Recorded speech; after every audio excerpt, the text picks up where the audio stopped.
Ողջույն, դուք դիտում եք Civil Net Business-ը տաղավարում հյուրընկալել եմ Կենտրոնական բանկի խորհրդի անդամ Արմեն Քթոյանին։ Բարև ձեզ։ Բարև ձեզ։ Պարոն Քթոյան, շնորհակալ եմ հրավեր ընդունելու համար եւ այս կարգավիճակում դուք առաջին անգամ եք մեր տաղավարում։ Խոսելու ենք մի քանի թեմաներից, եկեք սկսենք գնաճից, որը տևական ժամանակ Հայաստանը բնորոշվում էր այդ առումով բավական հետաքրքիր կերպով, որ ուներ ցածր գնաճ եւ բարձր տնտեսական աճ, բայց այս պահին տնտեսական աճի այսպես կարգավորման ֆոնին ունենք որոշակի նաև բարձրացող գնաճ, որը հունիսին կազմել է 5.1% եւ թիրախային ցուցանիշից 1-2% ինքը արդեն բարձր է, բայց հետաքրքիր ֆենոմեն կա։ Մի կողմից ունենք բարձր գնաճ, հարաբերականորեն բարձր այսպես ասած, բայց մյուս կողմից ունենք ուժեղացող դրամ։ Ուժեղացող դրամի պայմաններում, մի նկատի ունեմ ամրապնդվող դրամի պայմաններում, երբ որ դրամը եւս արժևորվում է, ներմուծումը պետք է որ նվազի իր գնի մեջ։ Իսկ Հայաստանը հիմնականում ներմուծող ոչ թե արտահանող երկիր է։ Ինչու մենք արժևորվող դրամի պայմաններում չունենք նվազող գնաճ։ Շնորհակալություն հրավերի համար։ Ըստ էության նախ եթե խոսում ենք թիրախից բարձր լինելու մասին, այստեղ հարկ է հստակեցնել, որ թիրախը միջնաժամկետ թիրախ է, այսինքն 3 տարվա հեռանկարում այդ թիրախային մակարդակի ապահովումն է Կենտրոնական բանկի, այսպես գլխավոր նպատակի իրագործումը նյութականանում է դրա մեջ, ինչ վերաբերում է ներմուծում, դրամի արժևորում, գնաճ, այդ հարաբերակցությունը ըստ էության պետք է հասկանալ, որ գնաճի վրա ազդում են ամենատարբեր գործոններ, մի խումբ գործոններ կա, որոնք գնաճի վրա ազդում են բարձրացման ուղղությամբ եւ կան գործոններ, որ ազդում են նվազման ուղղությամբ։ Հիմա դրամի արժևորումը այլ արժույթների համեմատությամբ ըստ էության գնաճի վրա նվազման ուղղությամբ ազդող հանգամանք է հանդիսանում։ Բայց դա չի նշանակում, որ այն ամենազոր պետք է լինի եւ հակակշռի առանձին վերցրած մնացած բոլոր այն գործոնների ազդեցությանը, որոնք որ աճի ուղղությամբ են ներգործում գնաճի վրա։ Իսկ որոնք են այդ գործոնները, որոնք էլ ավելի զորեղ են։ Ըստ էության կառուցվածքային գործոններ կան, արտաքին գնաճային էֆեկտներ կան, որոնք պետք է արձանագրել։ Եթե փորձենք վերլուծել գնաճի բաղադրիչները, ապա վերջի ամիսների ընթացքում մասնավորապես գնաճի վրա զգալի նպաստում են ունեցել սննդամթերքի առանձին տեսակներ, միսը արդեն մսի գործոնը, որպես գնաճային այսպես էֆեկտ ավանդական է դարձել, կարելի ասել վերջի ամիսների համար, եթե տարեկան գնաճը վերցնենք, միսը, մսամթերքը նախորդ տարվա նույն ամսվա, այսինքն հունիսի համեմատությամբ 26-ին 12.5%-ով աճել է գինը, նույնը կաթնամթերքի պարագայում կարելի ասել, խմիչքների պարագայում որոշակի նմանօրինակ ներգործում կա, իսկ թե մսի կամ կաթնամթերքի պարագայում ինչ գործոններ կան, այստեղ շատ ավելի խորքային, տնտեսական կառուցվածքի, լոգիստիկական հարցերի, ուրեմն մենք պետք է բախվենք, այսինքն սրանք շատ ավելի խորքային խոսակցություններ են։ Ըստ էության սա է այն առաջնայինը, մյուս կողմից նաև մենք պետք է նկատի ունենանք արտաքին միջավայրը, որը որ դրսևորվել էր, արտաքին միջավայրը մասնավորապես դրա վառ դրսևորումներից մեկը մենք տեսանք ԱՄՆ, Իրան, այսպես հակամարտությունը, մերձարևելյան հակամարտությունը, որը շղթայական էֆեկտով նավթի գների վրա եւ այլն, բայց եթե մենք համեմատենք այլ երկրների հետ, տարածաշրջանի հետ, մեր առևտրային գործընկեր, մի շարք այլ երկրների հետ, ապա կարելի ասել գնաճի տեմպը Հայաստանում ավելի այսպես բարվոք է ու նաև մեկ այլ արձանագրում, եթե մենք համեմատենք ամսական գնաճը, այսինքն դիտարկենք հունիսի գնաճը մայիսի համեմատությամբ, ապա մենք ունենք որոշակի այստեղ արդեն նվազման դրսևորումներ։ Լավ, երբ որ գնաճը ընդհանրական ենք մենք ներկայացնում, շատ հաճախ դա մարդկանց ոչինչ չի ասում, ասում ենք 5%, 3%, 6%, բայց երբ որ բացում ենք այ գնաճի կառուցվածքը, տեսնում ենք, որ այն հիմնական մթերքները, որ վերաբերում են մարդկանց ամենօրյա առևտրին, այստեղ կա որոշակի խնդիր այն իմաստով, որ տարբեր մթերքների եւ տարբեր ապրանքների գծով կա ավելի շեշտակի գնաճ եւ հաճախ ուղակի համացանցում կարելի է տեսնել, որ մարդիկ ասում են, չգիտեմ, սրանից 1 կամ 2 տարի առաջ գնում էի մոտավորապես նույն խանութը, նույն առևտուրը անում էի, վճարում էի 5000 դրամ, հիմա վճարում եմ, չգիտեմ, 8 կամ 9000 դրամ։ Սա սուբյեկտիվ պատկերացումներ է, թե իսկապես առանձին ապրանքների գծով այս ռեալ շեշտակի գնաճ կա։ Նախ սուբյեկտիվ պատկերացումները եւս կարեւոր են, որովհետեւ Կենտրոնական բանկը դիտարկում է նաեւ գնաճային սպասումները եւ գնաճային սպասումները ըստ էության գնաճի մակարդակի վրա այսպես խարսխման առումով կարևոր հանգամանք է նշանակում ենթադրում, որովհետեւ եթե դու սպասում ես բարձր գնաճ կամ սուբյեկտիվորեն ընկալում ես, որ գնաճը բարձր է, հետեւաբար ապագայի համար եւս կսպասես բարձր գնաճ, դա նշանակում է, որ քո ամենօրյա գործողություններում, քո առևտրում, քո ներմային ակտիվության մեջ եւ այլն, այդ քո սպասումները կներկառուցվեն եւ տնտեսության մակարդակով եթե դիտարկենք, դա նշանակում է, որ գնաճի ապա խարսխում է տեղի ունենում եւ գնաճը տեղափոխվում է ավելի բարձր։ Իսկ մարդիկ սկսում են ավելի շատ առևտուր անել, որոշակի պանիկ տրամադրություններ կարող է լինել։ Այո, դու գնաճային բարձր սպասում ինչ գործողությունները ենթադրում։ Այս առումով սուբյեկտիվ ընկալումը չափազանց կարևոր է եւս մեզ համար։ Մյուս պահն էլ կա կախված եկամտային խմբերից գնաճի ազդեցությունը եւ գնաճի ընկալումը տարբեր է կախված նրանից թե սպառողական տվյալ խմբի սպառողական զամբյուղի մեջ առավել բարձր գնաճ արձանագրած այս կամ այն ապրանքախումբը ինչ մասնակցություն ունի օրինակ եթե արդեն նշեցի առանձին ապրանքախմբերից ասենք մսամթերքը կամ կատնամթերքը առավել բարձր գնաճ արձանագրած ապրանքախմբերից է տարվա կտրվածքով, ապա այն տնային տնտեսությունները, որոնց սպառման կառուցվածքում նշված այս ապրանքախմբերի վրա ծախսերը մեծ մասնաբաժինն են, իրենց ընկալումը գնաճի ազդեցությունն իրենց այսպես իրական տնօրինի եկամտի վրա շատ ավելի մեծ կլինի, քան այն տնային տնտեսությունները, որոնք օրինակ մսամթերքի չեն սպառում կամ այն տնային տնտեսությունները, որոնք ավելի քիչ են սպառում խմիչքներ, որոնց պարագայում եւս գնաճի տարեկան մակարդակի բավականին բարձր ցուցանիշներ կան։ Պարոն Քթոյան, հիմա մենք ունենք մի իրավիճակ, որ Հայաստանից գյուղմթերքը, որի սպառման հիմնական շուկան Ռուսաստանն էր, չի սպառում Ռուսաստանում տնտեսական պատժամիջոցների կամ սահմանափակումներով պայմանավորված առևտրային, որ Ռուսաստանը կիրառել է քաղաքական տարաձայնությունների ֆոնին։ Եվ այդ սննդամթերքը կամ այդ գյուղմթերքը կամ սպառվում է տեղական շուկայում կամ փորձում են այլ շուկաներ գտնել, որպեսզի կարողանան դրա սպառումն ապահովել։ Մինչև հետևանքներին անդրադառնալը, հա, կոնկրետ գնաճի տեսանկյունից սա ինչ ազդեցություն կարող է ունենալ, պարզ է այսօր դժվար միանգամից ազդի ցուցանիշների մեջ երևա, բայց ունենք գնահատական մոտավորապես որքան կարող է ճշգրտել գնաճը դեպի ներքև։ Թվային գնահատականներ չունենք, բայց դրամավարկային քաղաքականություն իրականացնելիս, դրամավարկային քաղաքականության որոշումներ մշակելիս խորհրդի կողմից դիտարկում են ամենատարբեր ռիսկերի, եթե խմբերը պայմանականորեն են տարանջատեն երկու մասի, գործոններ կամ պոտենցիալ ռիսկ է, որոնք գնաճը կարող են նվազեցնել եւ ռիսկ է, որոնք կարող են աճի ուղղությամբ ազդել, այս հանգամանքը մենք դիտարկում ենք որպես ռիսկ հետեւյալ տրամաբանության մեջ արտահանման կրճատումը նշանակում է հայաստանյան տնտեսությունում առաջարկի որոշակի ավելացում եւ այլավասար պայմաններում, եթե պահանջարկը մնում է անփոփոխ, սա ուրեմն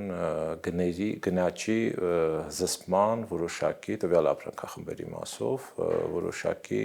ազդեցություն ունեցող գործոն է հանդիսանում։ Հասկանալի է։ Լավ, ամեն դեպքում ինչպիսին է գնահատականը կենտրոնական բանկի կամ խորհրդի այս տնտեսական սահմանափակումների ազդեցության։ Պարզ է ստեղծական անորոշություններ, որովհետև մենք չգիտենք որքան կտևեն այս սահմանափակումները, ինչ ժամանակային ազդեցություն կունենան եւ այլ, ինչ ժամանակ դա կտևի, որքան ժամանակ դա կտևի, բայց այնուամենայնիվ, եթե ելնենք այն հանգամանքից, որ սա կարող է տևական լինել եւ երկարաժամկետ լինել, հա, դրա ազդեցությունը մոտավորապես ինչպես կարող է լինել Հայաստանի հնայի վրա, տնտեսական աճի վրա եւ ընդհանրապես տնտեսության։ Բազմաթիվ այստեղ սցենարներ կան եւ դուք էլ նշեցիք, որ անորոշությունը մեծ է։ Եթե այսպես պարզ տրամաբանությունից ելնենք, եթե հաշվի առնենք այն հիմնական ապրանքախմբերը, որոնց պարագայում Ռուսաստանը մեր հիմնական արտահանման շուկան է, եթե հաշվի առնենք այն ապրանքախմբերի ուրեմն արտահանման ծավալները, որոնց մասով ռուսաստանյան կողմը հայտարարեց իրենց ներմուծման սահմանափակումներ կիրառելու մասին, եւ եթե հիպոթետիկ ենթադրենք, որ որևէ ծավալ այդ ապրանքախմբերի մասով Ռուսաստան չի արտահանում, դրա առավելագույն ազդեցությունը մեր փորձագետների գնահատմամբ, որը նաեւ Կենտրոնական բանկի նախագահը իր հարցազրույցում հնչեցրեց, առավելագույնը կազմում է 1.8-2% կարգի հնայի։ Այսինքն սա այն, այսպես ասած, ծայրահեղ X սցենարն է, երբ սահմանափակումների տակ ներառված ոչ մի ապրանք չի արտահանվում Ռուսաստան եւ ընդհանրապես չի իրացվում։ Բայց բնականաբար շատ այլ սցենարներ եւս կան, արդեն դրա ականատեսում ենք լինում ենք, այլ ուղղություններով որոշակի ջանքեր գործադրվում են, նաեւ ուրեմն Հայաստանի ներսում դրա վերամշակման եւ հետագա արտահանման որոշակի այսպես գործողություններ, ծրագրերն իրականացվում, կառավարությունն է հայտարարել որոշակի աջակցության ուրեմն գործիքակազմի համար, սրանց ազդեցությունները դեռևս գնահատված չեն, բայց բնականաբար այս ամենը վստահություն է ներշնչում, որ բացասական ազդեցությունը չի լինի այն չափով, որ ես հնչեցրեցի։ Իսկ եթե հանկարծ ավելի ռիսկային սցենար դիտարկենք, որ այդ սահմանափակումները կսկսեն տարածվել ոչ միայն Հայաստանից դեպի Ռուսաստան արտահանումների վրա, այլ նաև Ռուսաստանից դեպի Հայաստան ներմուծումների, տվյալ դեպքում ես նկատի ունեմ հատկապես էներգետիկ սեկտորը եւ նաև դրամական, այսպես դրամական փոխանցումների եւ ընդհանրապես բանկային ֆինանսական հատվածը, դուք ունեք նման դիտարկումներ, քննարկումներ Կենտրոնական բանկում, այդ դեպքում ինչպիսին կլինեն բացասական ազդեցությունները։ Այստեղ մի քանի էլի սցենարներ կան եւ մենք պետք է հասկանանք, որ միևնույն գործոնը, տվյալ դեպքում Ռուսաստանը որպես գլխավոր առևտրային գործընկեր, որը առանձին, այսպես գործառնությունների մասով ռիսկի օբյեկտ է հանդիսանում, ըստ էության այստեղ տարբեր տարամետ ուղղվածությամբ ռիսկեր կարող են ի հայտ գալ։ Օրինակ նշեցիք, ասենք ֆինանսական կամ բանկային հատվածի խնդիրները, սա որոշակի ռիսկեր է ստեղծում օրինակ Հայաստանում դեպի Հայաստան կապիտալի ներհոսքի ուժեղացման առումով, որովհետև Ռուսաստանում բիզնես միջավայրի առումով կան որոշակի սահմանափակումներ, ուրեմն ներդրումների առումով կան խնդիրներ, սահմանափակումներ եւ Ռուսաստանի Կենտրոնական բանկի գնահատականներով էլ ուժեղանում է կապիտալի արտահոսքը Ռուսաստանից եւ այդ պոտենցիալ ուղղություններից մեկն էլ Հայաստանն է, այսինքն սա եւս մենք դիտարկում ենք որպես ռիսկի աղբյուր, բայց այդ ռիսկը տնտեսական ակտիվության վրա պարտադիր չէ, որ ունենա զսպող ազդեցություն, հակառակ կա նաև ընդլայնող ազդեցություն, ազդեցության հնարավորություն պարունակող գործոններ, ինչ վերաբերում է էներգակիրների, այո, որովհետև էներգակիրների մասով հենց պաշտոնական նամակ էին ուղարկել, զգուշացնելով, որ կարող են վերանայել դրա գնահատականը չունենք, բայց դա բնականաբար հակառակ ուղղվածությամբ ռիսկ է պարունակում գնաճի առումով, բայց թե ինչ չափով կնյութականանա, դժվար է ասել, որովհետև կախված են անից, թե ուրեմն համապատասխան պայմանագրային պարտավորություններում ինչ տիպի փոփոխություններ, ինչ չափով, ինչպես դա կնյութականանա, ինչ չափով գները կբարձրանան կամ ուրեմն դրան հակազդելու համար կառավարությունը ինչ գործողություններ կիրականացնի։ Օրինակ, եթե դիտարկենք հենց մի սցենար, որը նկարագրեց, կարելի ասել Վլադիմիր Պուտինը, Ռուսաստանի նախագահը Հայաստանի վարչապետի հանդիպման ժամանակ, ասելով, որ կա եվրոպական գներ գազի հետ կապված, մոտ այն ժամանակ 500-ից ավել էին, մոտ $600 եւ Հայաստանի համար գին կա $177, ուրեմն 1000 խորանարդի դիմաց է։ Եթե պատկերացնենք մի պահ, որ կարող է, չգիտեմ, 2 կամ 3 անգամ գազի գինը Ռուսաստանը թանկացնել Հայաստանի համար, սրա ազդեցությունը շատ զգայուն կլինի Հայաստանի տնտեսության համար։ Նախ եթե փորձենք այդ ինչ կլինի սցենարը պրոյեկտենք վառելիքի, հեղուկ վառելիքի, այսպես շուկայի վրա, որովհետև բենզինի, դիզվառելիքի պարագայում եւս կար ժամանակահատված, նման օրինակ ակտիվ խոսակցություններ էին ընթանում, ներկրումը հիմնականում Ռուսաստանից էր, կախվածությունը շատ մեծ էր եւ նույնատիպ խոսակցություններ կային, ընդ որում բացի խոսակցությունները Ռուսաստանում տեղի ունեցող ներքին շուկայում փոփոխությունները բենզինի, դիզվառելիքի գնի, դրանք շատ արագ անդրադառնում են նաև մեր շուկայի վրա, այսօր արդեն, եթե համատում ենք առաջին 5 ամիսներ օրինակ, հունվար մայիսը նախորդ տարվա նույն ժամանակահատվածի հետ Ռուսաստանի մասնաբաժինը էապես նվազել է թե բենզինի թե դիզվառելիքի կառուցվածքում, ներմուծման եւ դրանով պայմանավորված դիվերսիֆիկացիա խորացումը թույլ է տալիս զերծ մնալ այն գնային այսպես անցանկալի էֆեկտներից, որոնք որ կան։ Նույն տրամաբանությամբ այսօր Ռուսաստանի ներքին շուկայում կան, չնայած միջին գինը դեռևս այնտեղ պահպանվում է 75 ռուբլու տիրույթում, մինչև 78-80, բայց կան ռեգիոններ, որտեղ որ գինը 100 ռուբլի եւ ավելի է։ Գազի գնի պարագայում նախ պետք է նկատի ունենանք, որ սպառողներին հայաստանյան գազը հասնում է շատ ավելի բարձր գնով, քան դուք նշեցիք։ Հա, դա սահմանի գինն է։ Կրկնապատիկ եւ եթե մենք փորձենք հասկանալ, թե գնաճի վրա դա ինչ ազդեցություն ունենա, մենք պետք է հասկանանք, թե հենց սպառողների մատակարարվող ներկա գնի համեմատությամբ գնի ինչպիսի փոփոխություն կլինի, քանի դեռ այսպես ակնարկներ կամ ավելի մեծ կոնկրետություն այս մասով չկա, դժվար կլինի գնահատել դրա ազդեցությունը, ամենայն դեպս այստեղ կենտրոնական բանկը կոնկրետ գնահատականներ չունի, բայց ինչ խոսք, սա եւս այս կտորը մեր տիրույթում է մոնիտորինգի, դիտարկման եւ սա դիտարկում ենք որպես ուրեմն գնաճի վրա հաջողությամբ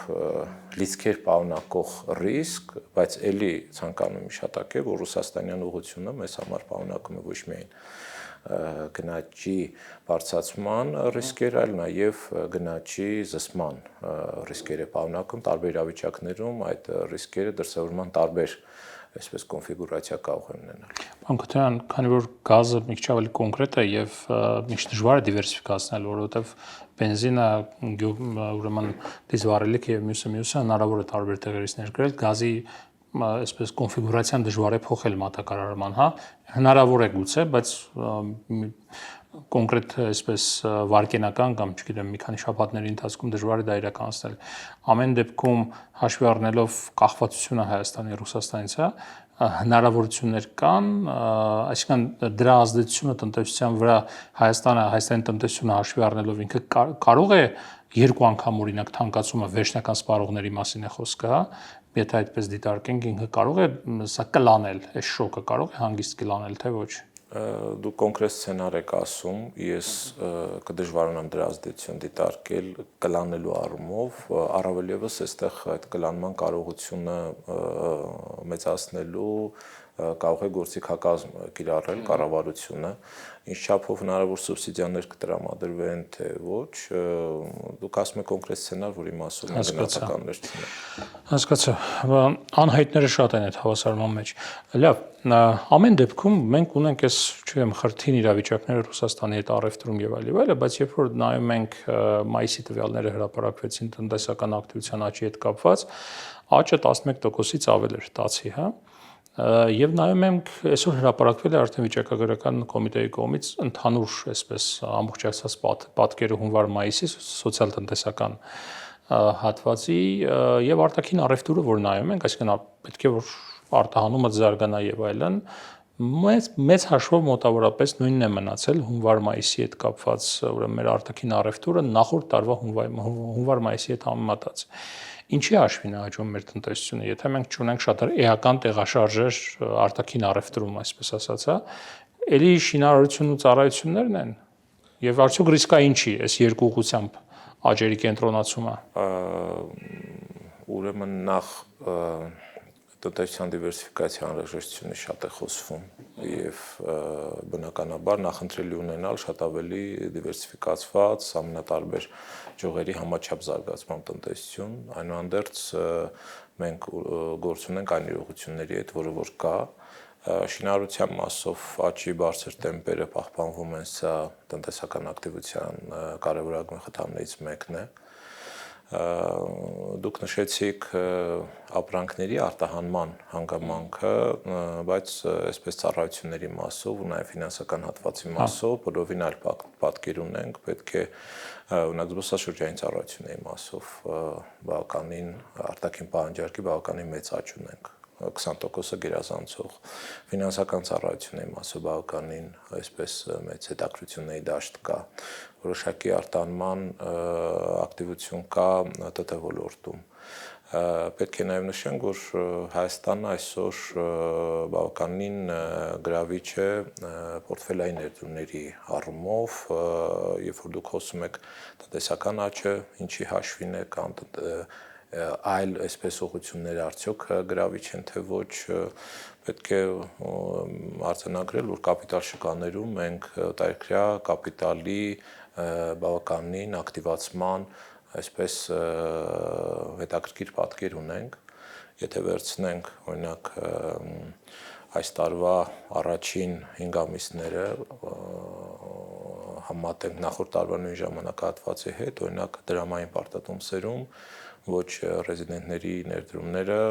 գրեթե կրկնապատկվել են։ Այո, 10%-ի հասել, եթե չեմ սխալվում։ Ընդհանուր ծավալը գրեթե 2 անգամ ավելացել է։ Սա հետաքրքիր միտում է։ Շատ կարևոր միտում է, որը պետք է արձանագրենք, ռիսկի հավելավճարի նվազումը Հայաստանի Հանրապետության պարագայում եւ պետք է գոհունակությամբ նշենք, որ հայաստանյան այսպես ֆինանսական շուկայի պարագայում ռիսկի հավելավճարի վարքագիծը որոշակիորեն սկսել է տարբերվել այլ զարգացող տնտեսություններում նույն ցուցանիշի վարքագծից, այսինքն եթե մենք նախկինում գնում էինք այդ շուկաների այսպես հետագծով, ապա մեր պարագայում հիմա արդեն վերջի ժամանակահատվածում վարքագիծը որոշակիորեն փոխվել է եւ ավելի մոտ է զարգացած երկրների վարքագծին, այն տրամաբանության, որ որոշ շոկային էֆեկտներ, օրինակ, ասենք մերձավոր արևելքում դրսևորված այսպես աշխարհակահաղական բացասական լիցքերը, անվտանգային այսպես խնդիրները, դրանք մեր պարագայում ռիսկի հավելավճարի մեծության վրա չազդեցին նույն կերպ, ինչպես տարածաշրջանի մի շարք այլ երկրների առումով, այսինքն Հայաստանը փոքր-ինչ այլ կերպ է գնահատվում եւ դա ապագա ներդրումների ու նաև տնտեսական աճի համար կարևոր նախադրյալ է ստեղծում։ Համաձայն եք այն գնահատականների հետ, որ ոչ արտահանելի ոլորտը Հայաստանում խեղդում է արտահանելի ոլորտը։ Ես չգիտեմ խեղդել ասելով ինչ եք։ Այսինքն չի զարգանում արտահանելի ոլորտը, խոսքը կոնկրետ ոչ թե ծառայությունների մասն է խոսքը, բարձ ապրանքների մասն է խոսքը։ Ես չէի ասի, այդպես չէի ձևակերպի, ըստ էության մենք ունենք գլոբալ տնտեսության արտաքին մրցունակության, ապրանքային արտադրության արտաքին մրցունակության բարձրացման խնդիր եւ այդ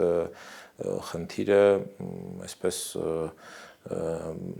շատ համակարգային լուծում է պահանջում ամենատարբեր գործիքների կիրառմամբ, որը ըստ էության, եթե պրոյեկտ են կենտրոնական բանկի գործառնությունների վրա, ինքը գնաճի վրա ազդեցության այսպես ավելի նախընտրելի կամ որոշակի այսպես մեզ համար ընդունելու ուղղությամբ ազդեցության պոտենցիալ է պարունակում, բայց այդ խոսակցությունը փոքր-ինչ կենտրոնական բանկի գործառույթներից դուրս է։ Բարձր է դա պետական քաղաքականության մեջ է մտնում ընդհանրապես տնտեսական։ Բայց ես չէի ասի, թե մեկի աճը տեղի ունենում մյուսի հաշվին։ Հիմա գանք կենտրոնական բանկի ավելի շատ ոլորտ, հա, ձեզ համար մտահոգիչ չէ, երբ մի կողմից խոսում է Հայաստանում արտահանելի կամ արտահանելի ճյուղերի զարգացման ուղղությամբ շատ է խոսակցությունները Հայաստանում եւ խոսում է, որ արտահանելի ուղղությունները պետք է զարգացնել, բայց մյուս կողմից մենք ունենք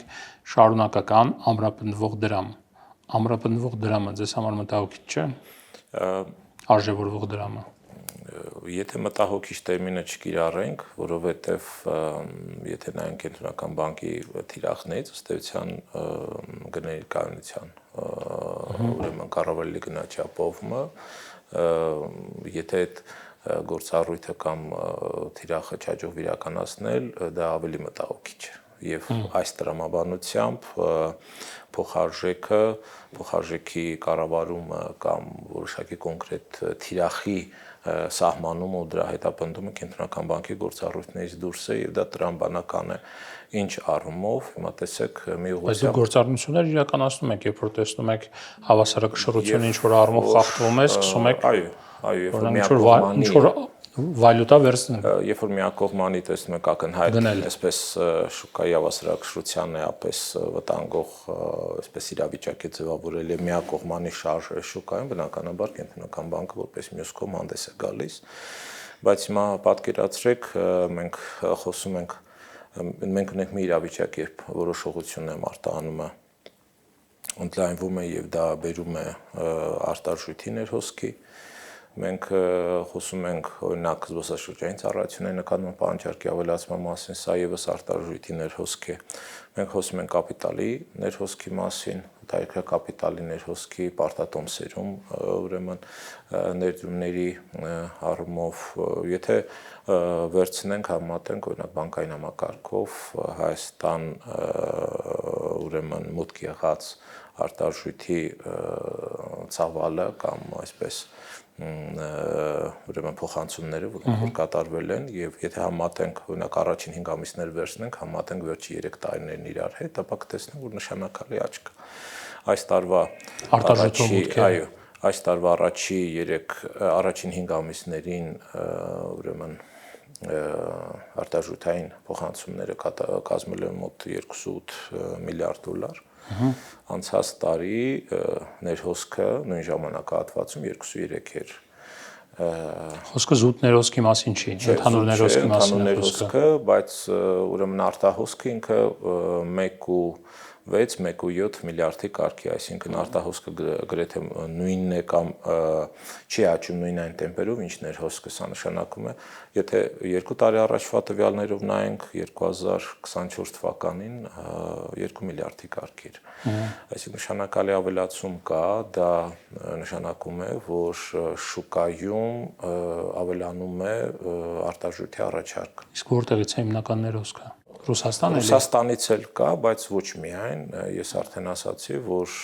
ոչ ռեզիդենտների կողմից կա պարտատոմսերում ձեռքբերումների մեծ ակտիվություն, այսինքն եթե մենք խոսում ենք այն մասին, որ հայաստանյան ուրեմն կապիտալի շուկայի գործիքները ֆինանսական շուկայի գործիքները գրավիչ են դառնում օտարերկրյա ներդրողների համար, մենք պետք է հասկանանք, որ դրան զուգահեռ ուրեմն պետք է տեղ ունենա արտարժույթի ներհոսքի ընդլայնում, ինչը նշանակում է առաջարկի աճ եւ դա նաեւ փոխանցի ինչ-որ պահի Կենտրոնական բանկի կողմից գործառնություններ, եթե հանկարծ հավասարակշռությունը ծայրահեղ ինչ-որ պահերին է, ամենայն դեպս մյուս հանգամանքն էլ կա, մեր խոսակցության սկզբում դուք այդ հարցն էլ տվեցիք, ըստ էության արժևորումը, դրամի արժևորումը այն գործոններից մեկն է, որը որ հնարավորություն է տվել որոշակիորեն կամ այսպես ասեմ գնաճային ռիսկերի նվազման ուղղությամբ շոկը, որը կլանել է։ Հասկանալի է։ Ամեն դեպքում գործառնությունների մասով որ խոսեցի, ես նաև նկատել ունեի այն, որ այս ընթացքում մեր ուրեմն արտաքին ռեզերվները, պահուստները հետևողականորեն աճել են եւ դա նաև դրա արդյունքն է, հա։ Կենտրոնական բանկի կողմից որոշակի գործառնություններ իրականացվել։ Շնորհակալ եմ զրույցի համար։ Ձեզ շնորհակալություն։ Civilnet Business տաղավարում ես զրուցեցի Արմեն Քթոյանի հետ։ Առողջ եղեք, կհանդիպենք։